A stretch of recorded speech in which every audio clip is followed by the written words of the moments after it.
మన భారతదేశ చరిత్రలో గొప్ప వంశాలలో ఒకటి శాతవాహన వంశం. కానీ ఈ వంశం గురించి చాలామందికి తెలియని నిజాలున్నాయి. శాతవాహనులు మొదట దక్షిణ భారతదేశంలో పరిపాలించారు. వారి రాజధాని మొదట ప్రతిష్టాన ప్రస్తుత పుణే దగ్గర ఉండేది. ఈ వంశాన్ని స్థాపించిన రాజు సిముకుడు. ఆయనే శాతవాహనుల మొదటి రాజు. శాతవాహన రాజులు ప్రాకృత భాషను ఎక్కువగా ఉపయోగించారు. ఆ కాలంలో సంస్కృతం కాకుండా ప్రజల భాషకు ప్రాధాన్యమిచ్చారు. అత్యంత శక్తివంతమైన రాజు గౌతమీపుత్ర శాతకర్ణి.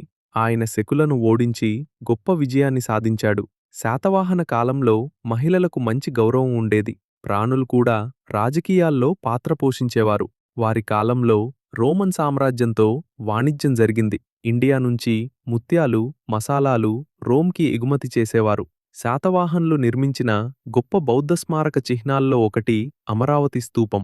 వారి నాణేలుపై ప్రాకృత లిపి ఉండేది. ఇది వారి సంస్కృతిని తెలియజేస్తుంది. శాతవాహనుల కాలంలో వ్యాపారం మరియు వ్యవసాయం చాలా అభివృద్ధి చెందాయి. ఈ వంశం సుమారు 400 సంవత్సరాలు భారతదేశాన్ని పాలించింది. ఇది చాలా పెద్ద కాలం. ఇంకా ఇలాంటి చరిత్రలో దాగి ఉన్న నిజాలు తెలుసుకోవాలంటే మా ఛానల్ని ఫాలో అవ్వండి.